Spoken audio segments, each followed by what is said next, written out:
आइए बच्चों, हम लोग देखते हैं एक सवाल को। निम्नलिखित संख्याओं को अभाज्य गुणनखंडों के गुणनफल के रूप में व्यक्त करना है। तो कौन सा सवाल है? 945 है, इसके हमें गुणनफल ज्ञात करना है। यानी अभाज्य गुणनखंड जिससे यह कट जाए उसको हम अभाज्य गुणनखंड कहते हैं। ठीक है, ऐसा सवाल अगर हो, गुणनखंड किसी का निकालना है, बड़ी सवाल है, तो हमें क्या करना है? सबसे पहले रफ कार्य करना है। कैसे निकालना है? आइए हम लोग यहाँ देखते हैं क्या है। 945 है। यहाँ सबसे पहले हम एक प्रश्न ये हल लिखेंगे। यहाँ पे हल किसको हल करना है? 945 को। इसका क्या करना है? अभाज्य गुणनखंड लिखना है। ठीक है, तो यहाँ हम क्या करेंगे? लिखेंगे 945। ठीक है, एक लंबी लाइन खींचेंगे और देखेंगे किस संख्या से यह विभाजित हो जाती है। जिस संख्या से यह विभाजित है वह संख्या ही अभाज्य गुणनखंड है इसका। ठीक है, आइए देखते हैं। तो लास्ट में 5 है, तो हम क्या करेंगे?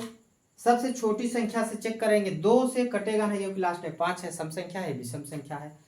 3 से कट सकता है। आइए 3 से आजमाते हम लोग। 3 लिखेंगे। 3 का क्या करेंगे? सबसे पहले 9 में भाग देंगे तो कितने बार जाएगा? 3 का पहाड़ा पढ़ेंगे तो 3 त्रिका 9, 3 बार जाएगा। यहां लिखेंगे 3। आगे बचता है 4, तो 4 में हम 3 का भाग देंगे, कितनी बार जाएगा? 1 बार। अब इसमें से बचता है 1, और तो 1 इसमें चला गया तो कितना हो जाएगा? 15। 1 बचा, इसमें 3 निकल गया तो 1 बचा तो 15 हो जाएगा। तो 3 बचे 15, कितने बार गया? 5 बार। अब फिर से लास्ट में 5 है, तो इसका मतलब 3 से भी कट सकता है, 5 से। चलिए 3 से देखते हैं, अगर 3 से कट जाएगा तो फिर ठीक है, नहीं कटेगा तो 5 से काटेंगे। अब हम यहां भाग देंगे, 3 1 का 3, 1 बार आया। अब 1 बचा, 1 में हम भाग देंगे, 1 में भाग नहीं जाएगा, 3 से कम है तो 1 में भाग जाएगा नहीं, तो क्या करेंगे? हम 0 बार ले जाएंगे और यहां लिखेंगे 0, और तब 2 अंक पकड़ेंगे, 5 उतरेगा तो हो जाएगा 15। अब 3 का भाग देंगे 15 में, 3 बचे 15, कितना हुआ? 105 हो गया। ठीक है, अब 105 है, 3 से कटेगा क्या? देखते हैं। 3 त्रिक का 9 कट जाएगा। आइए 3 से फिर से काटते हैं। 3 में 10 को 3 से काटें, कैसे होगा? 3 त्रिक का 9, 3 बार जाएगा, और बचा 1, और हाँ 5 उतरा तो कितना हो गया? 15, और 3 बचे 15। अब 35 है, तो यह 35 3 से तो कटता नहीं है, क्योंकि 3 1 का करेंगे फिर 5 कटेगा नहीं, तो यह कितने से कटेगा? 5 से कटेगा। 5 सत्ते 35।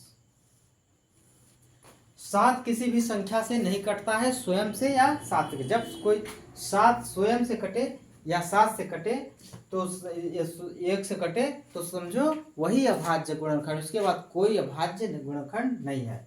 ठीक है, अब हम क्या करेंगे? यहां देखेंगे कि यहाँ कितना है। यहाँ 7 है, यहाँ 5 है, 3 बार है। क्या है? 3 को कितनी बार लिखना है?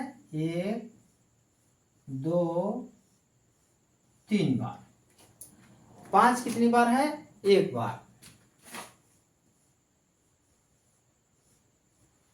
7 कितनी बार है? 1 बार। यह इसका अभाज्य गुणनखंड है। अब इसको हम कैसे लिख सकते हैं? 3 का 1 2 3, 3 हो जाएगा क्यों। अब गुणित 5 कितना है? 1 बार है, और 7 कितना है? 1 बार है। यही इसका आंसर है। ठीक है, इसका यही आंसर है। इसका गुणनफल जो है ये है अभाज्य गुणनखंड। ठीक है, अभाज्य गुणनफल के रूप में जो व्यक्त करते हैं, ऐसे ही व्यक्त करते हैं। हाँ ठीक, आइए आप लोग देख लीजिए।